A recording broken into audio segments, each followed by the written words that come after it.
I hope I'm not the last. If I am the last, don't think of me as a headliner. Think of me as the pitcher batting at the end of the lineup. This has been a really good night. You don't have to live in Austin for long before someone comes up to you and tells you it was better before you got here. And I kind of wonder about, like when I got here in the summer '87, was it better before I got here? I mean, the big boys and the dicks and the offenders had all broken up. MDC had long since moved to San Francisco. The Butthole Surfers were based in Georgia at the time, and Scratch Acid just played their last show. But we did have the '87 edition of Woodstock to look forward to. But by the time we got to Woodstock, the whole thing had been canceled at the last minute. And there was a sign on the road, the back road leading there, that said it was canceled. And I was like, I don't believe that. We're going. So we get there, and there was just no one there except a couple of stragglers standing forlornly around a VW van. And one of them walked up to me and said, yes, lucky you, have just been screwed. So, maybe the 80s were kind of what you might call a rebuilding era in sports. But a lot of what was going on in the late 80s, anyway, and I'm talking about the late 80s specifically, it was laying the groundwork, I think, for what was going to happen in the 90s. And, in the meantime, the Ritz was happening pretty solidly in '87.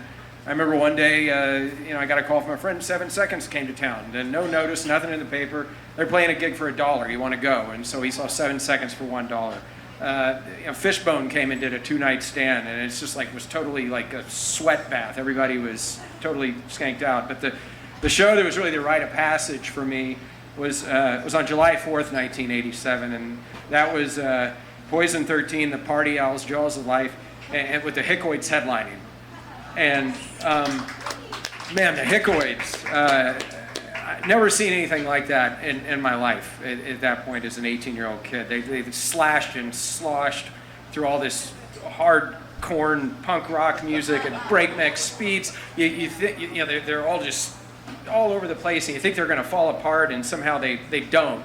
And I remember the night culminated with Jeff Smith singing Be My Lover by Alice Cooper, and somebody crashed the stage and got completely naked and started kind of deep-throating the mouth and deep-throating the mic and grunting and, oh, won't you be my lover? And it was just this grotesque counter melody to the whole thing. And I was too shy to get involved. I was just kind of standing back, a chin scratcher. I couldn't get too close. But my insides were buzzing. I'd always loved music, but this was like I wanted to be a part of this. And so I kept going to shows, and kept going to shows at the Ritz. And that there's a few of the many ghostly emissions that have happened at the Ritz over the years, and I don't know how hard Joe Rogan's going to scrub that place out, but they're never coming. They're never coming out. They're always going to be in the walls there. Another place where things were happening back then was a little Vietnamese restaurant on North Loop next to the Austin State Hospital Pauper Cemetery. Dong Huang, yeah. Very unlikely home base for like a lot of the new emergent stuff coming out. A couple of the people you might have heard of, Ed Hall, ST-37, Pocket Fisherman were some of the big ones who came out of there. There were also, bands like Thanatopsis Throne and Queen Penis and all sorts of other groups. But Ed Hall, ST-37, and the Fishermen, I think, really kind of laid a lot of the groundwork for what would go on to happen in the 90s. And the first time I ever got to see the Fishermen, I think it was in 1989. It was there was a student organization at UT called the Young Anarchist Front, and they put on a festival on UT's on the East Mall, not the West Mall, the East Mall. And the Pocket Fishermen get up there. They have all these bed sheets everywhere saying "Worship Us," and before they start playing, Amy Carter and "Leader Is Burning" and everything, they come up on the mic and they say, anarchy is really cool and everything, but we've got some government jobs we don't want to lose. And I had no idea that in just a few years I'd be sharing both a stage and a career path with those guys. And who could forget Squat Thrust? You remember Squat Thrust, everyone out there? Yeah. I saw them for the first time, I think like in 88, and they played in this homemade plastic bubble made of like plastic sheeting and a fan.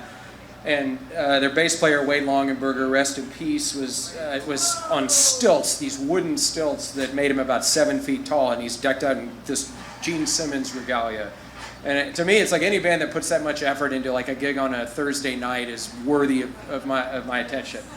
And I think like a lot of the bands we've talked about tonight, I mean, certainly the big boys right at the front of the pack, they taught us to dress up, and they taught us to put on a show, and they taught us to participate, and they taught us to have fun.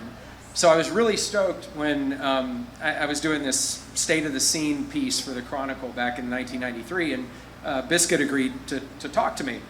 And it was an interesting piece. A lot of the people at the time were talking about what Austin lacked in comparison to places like DC and Seattle. Like people were saying, if only we had a radio station, like a college station like KCMU, or if we had an alt weekly that really got into covering music to the degree that something like the Rocket does, or if we had a local label like Sub Pop. So I thought maybe Biscuit would kind of go that same way, and but he had nothing but good things to say about what was going on in 1993, and he even had nice things to say about the Chronicle and South by Southwest. And those of you who are part of that scene at the time know that wasn't something like the punks really said very often.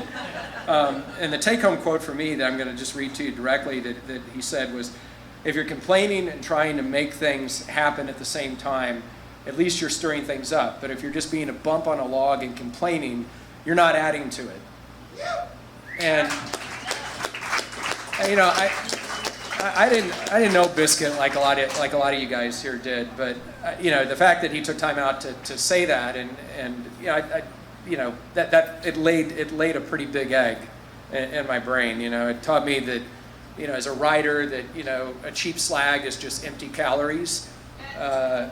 Second, it really taught me about the value of celebrating what's good right now is better than waxing for what was or what might have been. And most importantly, I think to get a highly participatory scene like we have here, you got to lower that barrier between the performers and the participants, and give those unique voices a chance to be heard. And that's something that I think in what we've heard about here tonight, that's something that's happened in Austin for a really long time. It was definitely a recurring theme in the book that I've been working on with my co-author Richard Weimark. We're doing a book called A Curious Mix of People, which is an oral history about Austin music in the 90s. And then Pat's going to do a book about music in the 80s. So we're going to have a nice little historical compendium for the ages. But what we had in Austin, what we had in Austin in the 90s was special. It was definitely special to us. It was never perfect, but many of the people we talked to in this book talked about being part of other scenes where you didn't have that ability to just jump in and participate, to just show up and say, "Hey, I'm so-and-so," and then you suddenly have all these new friends, and then next thing you know, you're not standing in the audience, you're on stage in a band. And that goes double for anyone who wasn't a straight white male, I think. So you can't get to what we had in the 90s without having what a lot of people in this room built during the 80s. So, to Biscuit, to all you folks here, and to all the folks who, aren't with us anymore, I just really want to give a heartfelt thank you for building that foundation that we could come in and be a part of. So, thank you very much.